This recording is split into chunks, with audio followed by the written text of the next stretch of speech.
Welcome to The Man in the Arena, a show that celebrates courage, resilience, and the unyielding spirit of those who face life's greatest challenges head on. Brought to you by LifeVac, the revolutionary airway clearance device that has saved over 3,100 lives in 30 countries.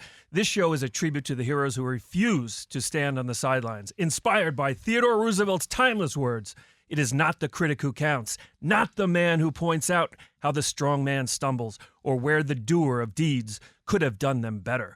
The credit belongs to the man who is actually in the arena. We explore the stories of those who are actually making a difference, fighting for life, and transforming adversity into triumph. Founded in 2012 by Arthur Lee after a personal tragedy, LifeVac represents the power of invention and determination, a father's drive to protect his own and then others. Today we bring you the stories of bravery, innovation, and inspiration, showing that even in the toughest of arenas, there's always a way to fight for hope. Stay tuned for stories of real-life heroes, groundbreaking achievements, and the relentless pursuit of saving lives. Welcome to The Man in the Arena. Wow, you did that very well. Let's go. Oh, do I do three? Yeah, you're just doing the show, bro. Let's go. All right. Do I count again? No, just go. All right. Hey, Arthur Lee, inventor and CEO of LifeVac, my co-host. Welcome to your own show, The Man in the Arena. Well, it's really our show. It's all a LifeVac show. I think, obviously, this first show, we're going to kind of talk about the history of LifeVac, which is somewhat of a foundation because of what we learned. You know, and when we transition into the future shows and we look at a chapter from each of the book as a talking point, the show will evolve.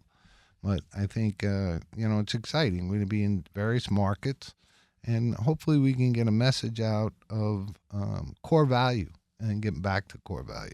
Absolutely. And, you mentioned the book, Sorry, Can't is a Lie. You authored this book, I'm going to say within the last couple of years, but it really illustrates your path and also lays out a blueprint for others that can create their own greatness in their own world. If you think about it, what we've done as a team. 11 years ago, I went in my garage, I heard of a choking death, and decided to make a difference. And throughout that time, there were lessons that came in that were learned, and there were parts of my past that gave me the foundation to persevere, to handle adversity, to come up with solutions. The journey has been incredible. But part of me says not only are we saving lives with LifeVac, but if we share our generation's experiences, that maybe we can help other people in that avenue too. And it'll be it'll be kind of personal. Like we all develop our foundation ourselves. There's nothing that we can take. We can try and guide ourselves, but internally we got those mechanisms, those instances, those lessons that drive us forward. Right. Now, stepping back, because paramount to this whole LifeVac story is the origins, the genesis of how LifeVac became a reality. So back in, I'm going to say 2012, when you created the company, talk about the inspiration and tell us the story. Well, I was, in the book, it's the wingman chapter, but I was visiting my friend, Stevie, and mom was in the hospital getting an operation, and I just was keeping him company, right? Wanted to go home. He's my pal. I said, all right, I'm going to stop in and keep him company, and he points across at the hospital, and I'll never forget the look. It was a steel gurney, and like a hospital can be a cold environment. And he says, last time I was here, there was a 7-year-old on that gurney, dead. I was like, right away, my daughter's 7, so perk up. And he said she choked to death, and they tried all the procedures, nothing worked. And then he went into talking about the wailing of the parents, the mother on the floor that was just like jello, the staff, him and his mom. And that started creeping into me, that pain. And I was like, well, I took the course when Jackie was born. I felt comfortable that if she did choke, I could save her. And I didn't feel that after that moment. Because you heard this, Didn't or work. you learned of the stats. Yeah. And it's Well, that alarming. night I went home and I said my hope was I could buy something. right? I could just get something, be done. I was finishing up my career. I was ready to retire. And nothing that existed felt comfortable. There was plenty of suction devices, but they have a tube, and I know I'm going to be freaking out. This is a panic situation. Well, you got minutes. Mm. And then that's when the research started, right? 5,000 people a year, one child every 5 days, 4 minutes, response time 7 minutes, and all this information. Never knew this in a million years, never even thought of it. Choking's the 4th leading cause of accidental death. Who the heck knew that? You got poisonings, car accidents, slips and falls, choking. Yes. So I kind of was in a little bit of a panic mode, only because of responsibility. I now know that this might not work, so I got to do something. So just started tinkering and experimenting and trying to come up with something that was dad-proof, meaning super simple, super intuitive, and effective. So it was quite a journey. It's funny, I look back and I think of some of the original theories. Do you remember the earwax thing? Sure. It was like an ear vacuum. Sure. Well, one of my ideas was to jack that up, make it like super powerful with a CO2 cartridge. It's pretty funny. And a little bit more complicated than the end result. Well, that was the problem with that vision, is as I was experimenting, making that motor spin quicker, it was getting too complicated. Right. And then another one was if you put air across a tube, it'll create a suction. So I also had a concept of that. And once again, both of those were powered. And then I said, okay, now you got a cartridge, blah, blah, blah. And I got to engage it, and it just got too complicated. I remember throwing it out, and by that time I had studied Langhill and Gouldner, which are 2 medical studies that will tell you the force generated by the Heimlich. So I said, okay, this is the number I have to hit. And I said... And talk about those numbers for a minute, because it's the science that you discovered really backs up the downfall of standard protocols. The comparison of the abdominal thrust, or Heimlich. Well, the good thing as a air freight guy, it was physics, right? So when we do abdominal thrusts or back blows, we're trying to generate force from the human body by squishing it or smashing it. So what is happening is you're trying to make force to push the object. Both those studies measured it, right? And it goes from 0, you die, to a maximum of 70 when it comes shooting out and goes across the room. And we've had stories like that. I have a friend, he said he put a dent in his wall when he Heimlicked his son. That's 70. That's the max. That's a hard projectile. Yeah. It was pretty cool. It sounded like, poof. It's like that doll you squish and he pops the ball out. So, and by the way, pardon the interruption for a second, but no medical background, right? You mentioned you came from air freight. Now, where did this thirst for science, purely out of protecting your daughter and finding an answer? Yeah, pretty much. And what the good thing was, as I started my research, I said, okay, it's physics, not physiology, right? I don't have to be a doctor, because what we basically have is a stuck pipe, right? So that's what kicked in this next phase, is where I said, I threw out the earwax super duper charged vacuum, and I went to Home Depot, and I said, let me look, just visualize, just open my heart, my mind, and say, look at this giant wall of plumbing equipment. And I saw, rotor-rooters and pipe cleaners, and there was a little sink plunger. And I still remember it very clearly. I put it on my face, and I pushed it, and it made a pop. And I said, oh, my God, I think I got it. There's some force. Yeah. And I went back to my shop, took my hole saw, cut it out, drilled a hole, I actually used a little Coke bottle and shaped it on my sander, because I didn't want to spend the money on a mask. And it worked, and we were able to pull it out of the dummy. And then I got a mask, and I knew Jackie was safe at that point. It would work. Right. And who were you sharing both the initial thought of the earwax remover, somewhat, and also this win? You're sharing it with your inner circle, Well, your wingman. yeah. Well, it was first my dad and my sister. My sister's a doctor. My dad was an engineer, so I was blessed with the brains of the family, and they gave me some input. Right. Dad was very valuable because of the physics of it. He's an engineer. He's not a doctor. He understood that Part of the team. If it's stuck under 70, you pull it at 300, it's going to move. Like that's the lack of depth of the science. It will move every single time, knock on wood, it has. And my sister was able to kind of say, that should work. She's a doctor, gastroenterologist, internal medicine. So those were my first two kind of, and my dad was always, it's in the book too, we'll get to that, but he was always a can-do guy.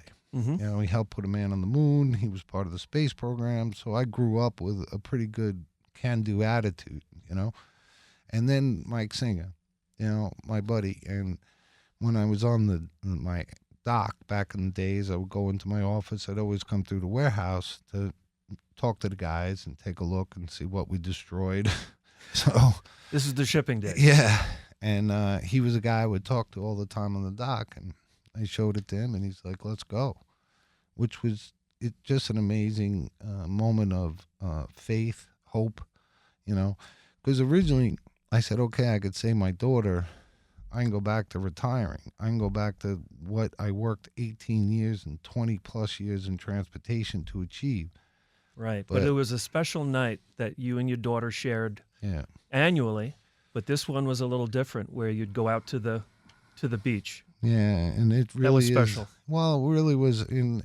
We'll go through it, and we call them gobwinks. You know that, and the team knows that. And where there's a higher power that kind of pops in and gives you direction. We can ignore it, but I was having a mental battle.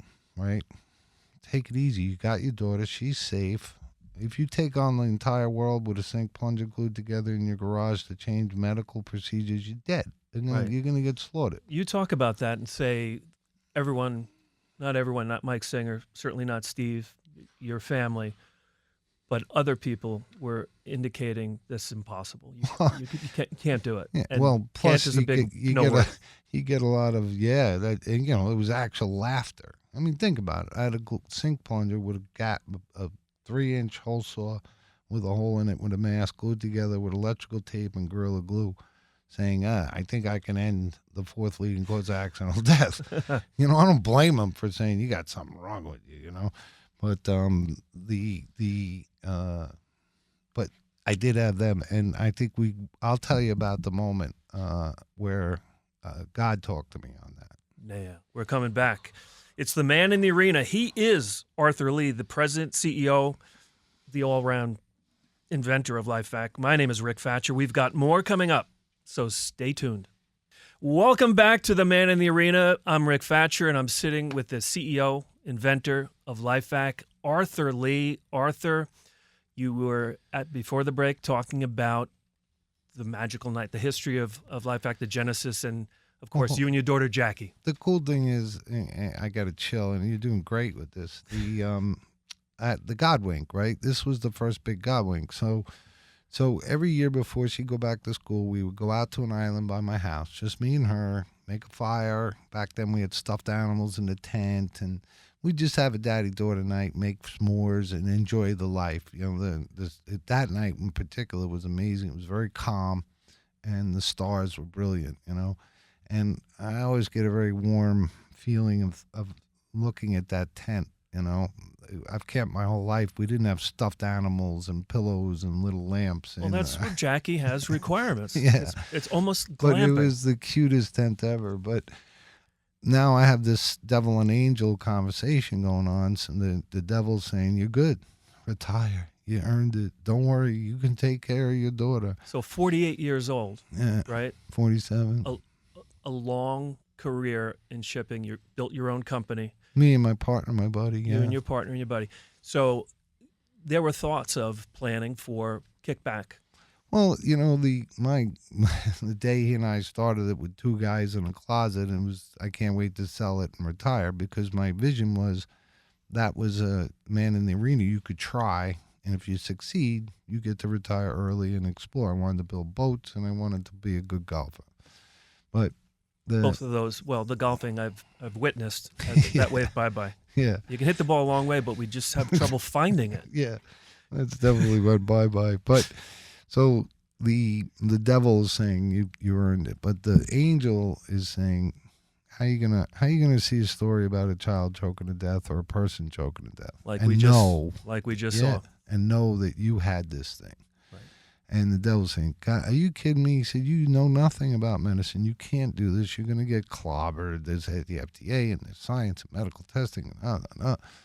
But the angel was more powerful because of my past and knowing that how could I see a story of a parent losing a child and know that I had something that might have been able to do it. And you still felt that. Yeah. Early 20s. Yeah. So the choice became clear. And I put her to bed. I couldn't sleep because I was in my head saying, oh, I'm not going to do this. I'm going to have another 10, 20 years of killing myself trying to do this, and I'm going to get bashed, blah, blah, blah. So I looked up at the sky and I said, God, give me the strength. And as I said the word strength, a shooting star went from one side to the other. Not the little, it was a big one. Big sign. Believe it or not, for me, because I kind of knew that when I had to try, I had to do this, it really took all the pressure off. It's the weirdest thing in the sense of, I guess, faith can drive you if you really have faith. Because from that moment on, I said, I'm good. Because he doesn't answer us directly, ever maybe. But I do believe it was such a significant thing that he said, this one time, I'm going to answer this knucklehead right away. I'm going to tell him right now. And no delay. Yeah. Right. We usually have to pick him up. We're not talking to him and he answers us, right? Like I was really just hanging out talking to him. And the environment, I'm on an island, in the middle of the thing, no wind, beautiful stars that you say, yeah, obviously we should be pretty humble when we look at 10 million stars and say, oh, I'm on this little island, I'm just a grain of sand. Right. And he took the time to answer me. So that's when I said, all right, I got it. So this is 2012, create it. With this circle, small circle of wingmen and wing people, right? Talk about the friends that you had all your life that were instrumental in supporting and helping with this mission. The next big phase was Mike Singer, and I met him on the dock and I showed him, but we'll talk about that in our first show of Can't Is a Lie, but his positive energy and his expertise. I mean, the guy could rebuild your car, your stereo, your electrical system, your house. His knowledge base is off the charts. But more importantly, he was the first one that said, yeah, we could make it this way. We never hesitated. We immediately said, how can we make this thing the best we can? And because it was two knuckleheads, an air freight guy and a cop. Now, is he retired at this point? He had retired as a police officer and he had a trucking business. He and I shared an account to some extent. I brought it in from overseas and he did the local trucking. But we became friends. Absolutely. You became friends. And there's a synergy there in spirit for early support. Now, Steve Oliveri is involved as well. Well, he comes in a little later, but in the Godwink world, he was the guy I was visiting, In the and hospital. He's always been there for me, and I would always be there for him. But the beginning stages was me and Singer figuring it out to make it work. Now, my dad was in reliability on the space program, so that was kind of in my head. Basically, on the space program, it's got to work, and you got to have a backup. It cannot fail. You can't go to Home Depot from the moon. So that was in my brain, my body. So our criteria, how to work every time, couldn't harm you, how to last forever, how to be easy to use, how to cover your entire family. Talk about that, because you were not criticized, but people, the naysayers, criticized the fact that this didn't wear out, didn't expire, no replacement parts. From a business standpoint, you didn't care. Well, at the time, I didn't know. Luckily, my, I guess, lack of knowledge made me do the right thing and then let the world tell me it wasn't the right thing, but it really is the right thing, so we did it anyway.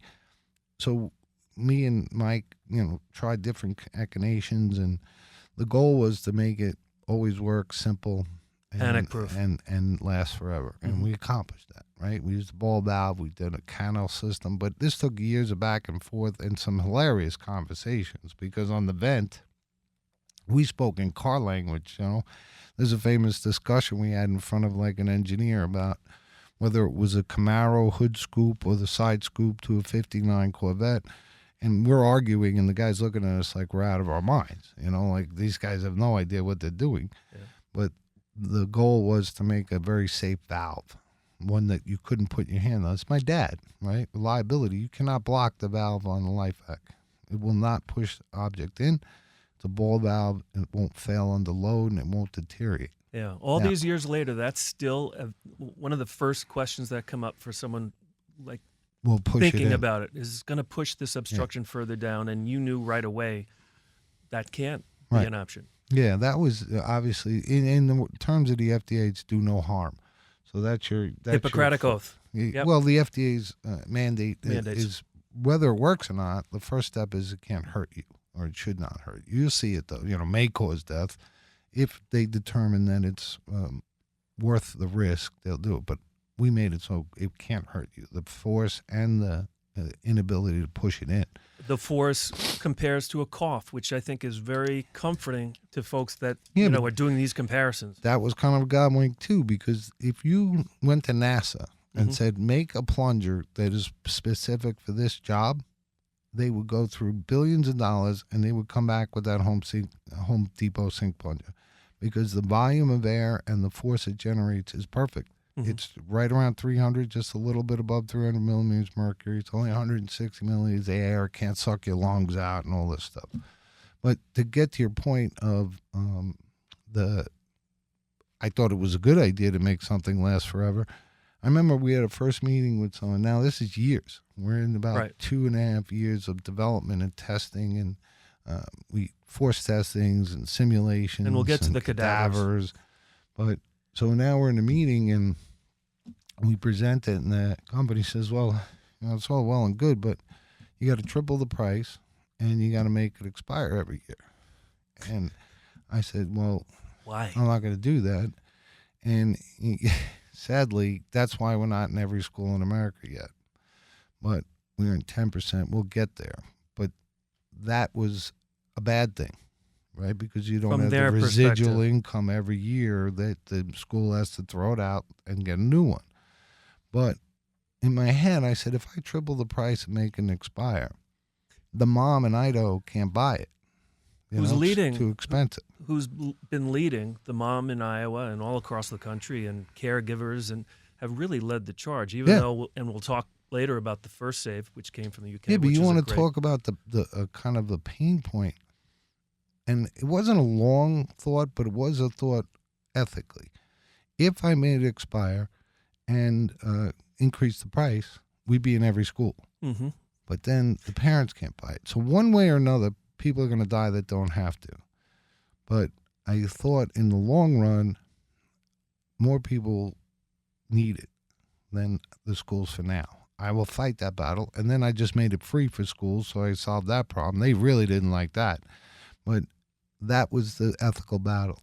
And we won because, we've saved 3,000 plus lives. Amazing. 47 in school, right? So sad as it is, the decision to do the right thing was the right thing. But that the early days were very challenging. Yeah, we hyphenate 2012 to 2016, the first year that a life was saved. Yeah. And, it's easy to talk about those times after the fact. You lived through it had to be utter frustration, banging your head against the wall, but you had a team around you that shared those times. Like you said, we were starting to bring it singing. Mike Punk came on, and a business person that was able to give me trusted advice. Steve came on board, Donna. The team started to come together, all of which were working from our homes and basements, and I was in Lenny's ice cream shop working in a closet, because there was the fear that at any moment it was done. Whether it was an FDA-type regulation system or, a failure or, just inconsistency. There was a lot of, I won't say fear, but trepidation that at any given moment that we were shut down, But then the God wink of the first save, 2016. So after all the testing and the cadavers and the dummies and the simulations and the force tests, independent force tests, everything says it should work. But like anything, it's leap of faith. You know, you ever seen the movie, it's one of the Raiders movies where his dad's across the way and he's going to die. Right. And it says you got to make a leap of faith. And it's a cavern. And he says, I'm just going to take that step, which looks like you're going to plunge to your death. But he had to have faith to say, I don't know why, but I got to take this step. And he puts his foot out and he crosses his chest and he takes the step and he hits the invisible path. Right? I kind of felt like that. Like, I look like I'm going to go across this cavern and get killed because I can't prove it works. He's not allowed to choke anyone. I got to take that step and hope that that clear path is there. So we did. And when we got our first save, we were at the point of, thank God I was the same as him. My foot landed on that clear path that no one knew was there. Yeah. I want to talk about that day because there's certain aspects, because you had shipping contacts and people around the world. We've saved lives in 30 countries at this point. But back in 2016, the first save comes from the UK. Yeah. And because of their requirements, only Elder being care. available in retirement homes, assisted living facilities. Well, it goes back to the accumulation of the wingman team, right? My friend Eric, known for 30 years, and when I said we could change things, you know, once again, here's a guy that's got to make his own leap of faith because we hadn't saved anyone, but he wanted to make a difference. He wanted to be part of changing this horrible situation. So he jumped in, you know, these guts, courage, total courage. Right. Not only supporting, but getting it out to this, you know, in the hands of a Jackie Ricketts. Yeah. Well, in the UK. Once again, we had saved no one. So they would say, you know, I would go into a police department, a fire department, excuse me, and they'd say, you know, this thing's great, looks good. How many, you know, is it saved anyone? Not yet. It's gonna. Right. And they're like, wait a second. So you want me to take this thing that you don't even know it worked? Oh, it's gonna. Right. And we did have heroes step up to say, I think it will too. Heroes here in the States and in the UK. Yeah. It just happened so the first save came from we the had UK. two, John Sprato and Chief McGuire in Freeport that said, it's another club in the bag. It's worth a try. These are men of courage and say, you know, if someone's going to die, why not? The stats weren't much different. 0. 5,000 people Yeah. a year die of accidental choking, fourth leading cause of accidental death. And people were still resisting without or saying there's no proof. And now we'll get to the point now where the Red Cross has now finally, right? Now 11 years later. But those instances, of particularly those two guys, also gave me courage to keep going, right? There are still people that will do the right thing. They don't need we have now had 9 peer-reviewed studies, right? I think 5 of them are real world. Some of them are 2-year retrospective. We have a 10-year retrospective study saving children. So it really isn't now with the Red Cross. It's more you have to do it. But it's the courage of the early guys. And I'll tell you about the first save in a bit. Oh, we'll come back. It's the man in the arena. He is Arthur Lee, CEO, inventor, LifeVac. My name is still Rick Thatcher. Sorry about that. We've got more coming up, so stay with Arthur and I. Welcome back to the man in the arena. I am Rick Thatcher, again speaking with Arthur Lee, Mr. LifeVac. I say the LifeVac guy because sometimes I go, I'm a LifeVac guy. I'm a LifeVac guy. You're the LifeVac guy. Well, now I actually get recognized, and it's the weirdest thing. I told you the first time I almost got in a fight because I thought the guy was like staring at me. I'm like, "What are you looking at? Yeah, you want to go? Let's go." And he's like, "No, I saw you on TV." And I was like, "Oh, geez, I'm so sorry." But that just means that the word's getting out, and nothing to do with me. Absolutely, but awareness. You got to hear. This was the second biggest gobwink, I think. There was actually one with the mannequin, but that'll come up one later in this show, some other show. So we get it out there in the UK. It's in elder care, which is so huge and so necessary. Any form of neurologics, MS, Parkinson's, any of those forms increase the risk of choking. If they're in a bed or in a wheelchair, they have no option. So I'm in my kitchen, and I get a text. Massapequa, New York. Massapequa, New York. Jackie's before school, which is a miracle right there, right? You got your kids, you see them for like 2 minutes before they race out the door. So he's looking up at me in the kitchen, and I go, we saved our first life. We both start crying, we hug, and I give the guy a call, my friend Matt in the UK. Matt Bannigan. Matt Bannigan. So the son of the guy I know. I know Matt since he was a kid. Dad Eric Bannigan. Yeah. So I call him up. Oh, my God, we saved our first life. It was in the elder care, and the person was choking, and they did back blows and abdominal thrusts. It didn't work, and the nurse ran and got the LifeVac, and she placed it on, and Jackie pushed it and pulled it and came out, and she laid, and I'm listening, and I go, Jackie? He goes, yeah, the nurse's name was Jackie. Like, wow. What's the big deal? I made it for Jackie, my daughter Jackie. She's standing in front of me, and the first person to save a life with LifeVac is named Jackie in the UK. Now, if that's not a God wink of keep going, of I told you, right? The shooting star, I told you you're going to be all right. You are okay. And I was there with her, and I looked at her, and I said, the lady's name is Jackie. And then we kind of cried and hugged again. But I think that those moments are important to share, because if you undertake something ridiculously difficult, our slogan, sometimes you have to do the impossible just to prove nothing is, be aware. You're going to get those. And you got to hold on to them tight, because that was 4 years. 3.5 years, 3 years of just, people telling you you're out of your mind, you're going to get sued, you're going to lose all your savings, blah, blah, blah. Right. And you didn't want to take even a moment to say, I told you so. No. A phrase that you say to this day, after 3,100 lives saved, is keep going. Yeah. Because we hear things like we heard the other night about a young lady, influencer, in a Manhattan restaurant, choked to death in front of her family.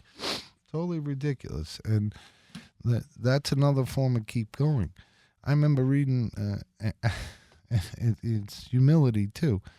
So we get it out there, we got it out in the field, and I'm like, yeah, we're going to do this. And the next day, it was a kid in school, California, choked to death. And I bowled. And I bowled because I said, that's the first kid that died that didn't have to. Prior to this, it was what it was, right? And we have to be more conscious of not accepting what it is. It is what it is. It's a tragic accident. BS. It's not a tragic accident. We can do something, and we need to do something. But that was the first kick in the head of reality, saying, and I never forget, I was like, he didn't have to die, and he did. So the God wink of Jackie Ricketts making a save and connecting, saying, you got this. But he's also saying, you got a long way to go. And you still say that. Yeah. Well, look, this woman just died in New York in a restaurant. And the Red Cross says they recommend you have a LifeVac and you use it. Not a LifeVac. They recommend a suction device, but they didn't have one. Yeah. So we got to keep going. But we're getting there. But I think those horrible moments of are designed to say, you're not there. Don't relax. You got a long way to go. And I remember the pain of that kid dying in school. And kind of the overwhelming, holy crow, we got a long way to go. Was that the Wisconsin?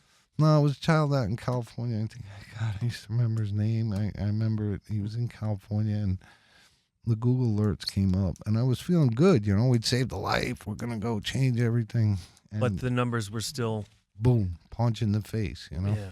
Talk about that visit to Wisconsin, because in the face of the power, the system, finding any reason to say no. Well, just prior to the Red Cross recommendation, so we're still in this kind of battle. And Wisconsin had put forth legislation to have it in every school, not just tampons in the boys' bathroom, but life-saving equipment. Yeah, let's get our priorities straight, people. Might be a good idea. So 4 families talked about losing a child in school to choking. I was brought on as a technical consultant, so I explained the forces and how safe and the studies and everything. And I said, any questions? And one of them said, well, we have budget issues, and what can you do on the price? And I had to take a lot to just control myself. And I know these families who lost their children. I know what happened. I know the Megnans. I know the Maddoxes. I know the Brugmans. And so it took a moment, and I said, I'll tell you what. I can't speak for any other guys. Ours is free. There you go. There's your budget problem. And then obviously I couldn't just do Wisconsin. So I said, any school will give one free because there's no price on a kid's life in school. And if that's your big freaking problem, then I just solved it. It was kind of fun too because they all went, like that, like the dog, your head turned sideways. All the questions. But I just couldn't take it. Right. And that's just a foundational thing that is not acceptable. Right. So that went nationwide, and to date, still with pressure. Keep going is an opt phrase. It's an appropriate phrase because 10% to 20% That's about of how schools. many we've given away. About 10,000 we've given away. And how many lives of precious children have been saved 47. in schools? 47. Over 100 have died since we died in school. But here's the thing. Horrible, right? But with the Red Cross recommendation, now we finally have kind of the badge. We don't, because idiots would say, oh, we're not allowed to use it, and you want to just bash them in the face. Because, yes, you are allowed to save a child, by the way. You're allowed. Crazy thought. Yeah, I know. I always said you should not be in this business if you feel that's the way it is, that you are required to what is wrong with you? But I'll calm down. But now the Red Cross is saying, this is something you should do if protocol fails. Yeah. So now we can go back to all those mental patients and say, now you're allowed. Now you have to get it. How's that? Right? You feel better now? Absolutely. And you're listening to the man in our arena, Arthur Lee, CEO, inventor, LifeVac, and you hear the passion, the same passion that helped design it to protect, and now changing the world. Talk about that phrase, change the world. Well, when I was a kid, it's funny with my dad, when he went to work, I'd say, bye, Dad, don't forget to wave, dry cave, play tennis, hope you win. And when I got older and I had to get up before him for work, he would stand at the door and say, good luck today, you don't need the luck, you got the skill. So I grew up with this teamwork of me wishing him well and him wishing me well. So with my daughter, every morning I would say, play like a champion, and she would come back and change the world. Wow. Right? So that's our greeting and exit. And, like she said it to me today, and we're coming in to do our show and spread the word. And I just texted back, I'm on it. And now that when we were on with Joe Piscopo, we saved a life in Sweden. That was our 30th country. 30th country. So her little saying to me for 11 years before we saved anyone changed the world. And I'm like, yeah, we are. Yeah, we are. I ran up to Joe and showed him because it was another little God wink. It was another moment of, you are changing the world. We are changing the world. Yeah. And Joe celebrated with you and also thought that for a moment, you're Sweden. No, it's Norway. Yeah. Right? Yeah. But he's so cool. I mean, it's so reassuring to see such a soul, you know, like that guy means it. And he's behind the scenes too, where he comes, he says hello to everyone, and he's just a good dude. And someone who's been there from the beginning. He was at the 100 Lives Saved party. He was our big event at the 500 Lives Saved, and now we're coming up on 3,500 lives. Yeah. Now this show, The Man in the Arena, and your friends in media have done such a incredible job getting the word out, spreading awareness, raising awareness, not only to the downfalls of standard protocols and the shortcomings, but also the unique, incredible gift that you've provided with the world in LifeVac. Well, there's a God wink with Brian, too. Brian Kilmeade had us on. He had me on the show. I was bugging him, but he had me on the show as an entrepreneur. Tell me about bugging. What do you consider bugging? Well, look, the thing with Brian is interesting in the sense that, we played ball together, and he's this incredible. He's a great guy in general, but he's famous. He's on a show and he does his history tours. He's just an amazing dude. But the connection to get me on, it's a whole nother story. But we'll that's get to something that. we should talk about. Yeah, we're going I to think talk in the about book that. We talk about it. Oh, we'll be right back after this break with Arthur Lee, CEO and inventor of LifeVac, and he is the man in the arena. And we are back on The Man in the Arena. I am with Arthur Lee, CEO of LifeVac and inventor. Arthur, before the break, we were starting to talk about the presence of angel. We could talk about the angels of media, but one in particular. That was really the first angels of media. That it's been quite a show as far as discussing some really deep and emotional things, and the next Godwink. My daughter had a tournament up at Niagara Falls, and it'll come out later, but I had a terrible accident. We were heading to Niagara Falls, and it was one of the driving pain points of why LifeVac exists and why I feel so deeply when I hear of that woman die in the restaurant or the child that died in school.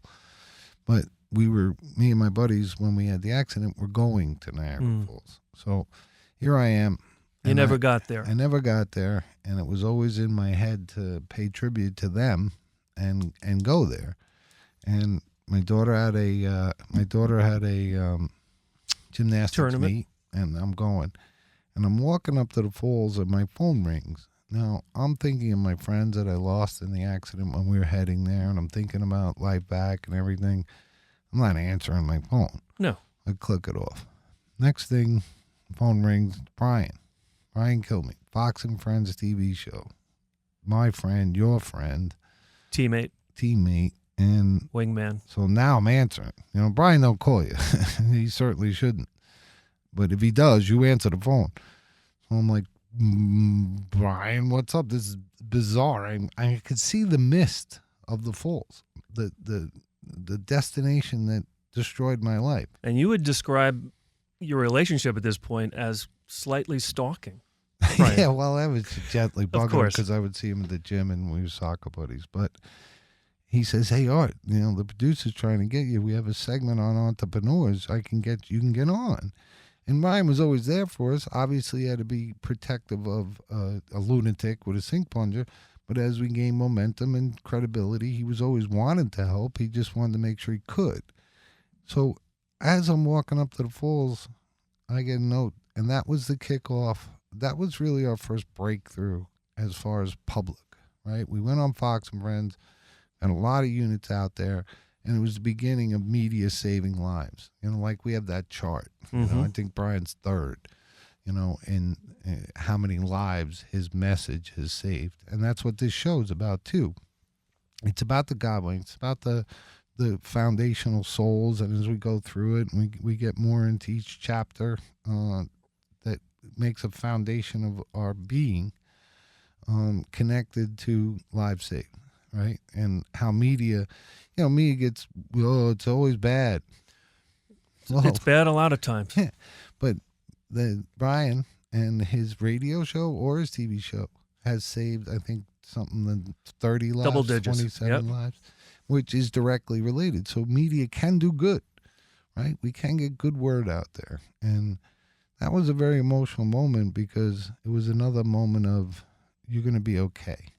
You're going to be okay. You're going to heal from the accident, and your mission is solid. He's gonna nudge me along again and give me another opportunity to get to where we are at 3,300 lives saved. Amazing. In such a short period of time, from an outsider's perspective, you look back, 2016, the first year, 4 lives, the entire year. Yeah. And we talk about media and the positive influence it can have in spreading the word and awareness about LifeVac.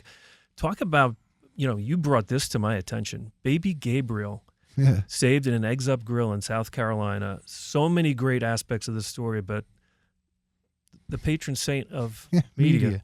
Yeah. Baby Gabriel. But once again, that's all little godwink. And I think these are intimate and sometimes they're hard to share, but they should be shared because anyone that's going to take on anything, just keep your eyes and your soul open.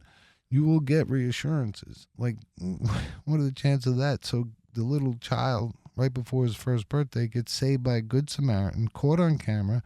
The parents and family are incredibly courageous to share that difficult moment and to tell the story every time she breaks up, and she should, but had the courage to say, we have to help others as much as it's uncomfortable. He gets saved. His name is the patron saint of media. So, like, you can't make that up. No. But I think that these incredible odds against it happening, the first save being Jackie getting a call going up to Niagara Falls, baby Gabriel being our first breakthrough in ring cam type. It was the security on the restaurant. Saying, yes, everyone, not just us, anyone can do something. Don't be afraid. Give it all you got. Pay attention to the God wings. They'll guide you. They'll give you strength. They'll pick you up when you're down. I mean, going to Niagara Falls is the lowest moment of my life. I get a phone call, and it's the greatest moment and leads to thousands of lives saved.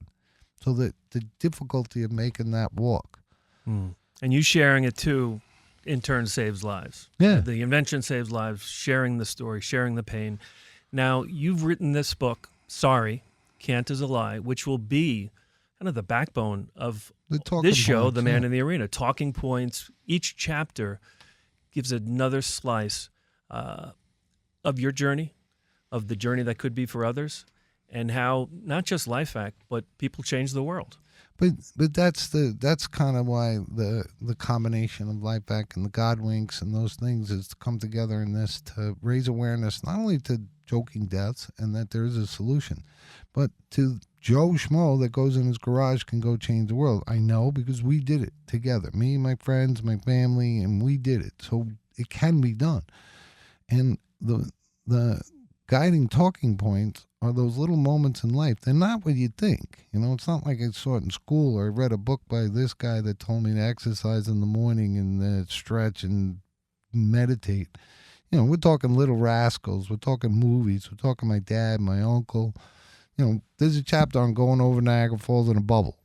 Like, what do That's you a whole learn nother from show. that? Yeah, that's a whole nother That's show. I'm amazing. not I think doing it, Steve Oliveri is still concerned yes, about he's still going over worried about that. over the falls. Yeah, that's true, man. That's so funny too.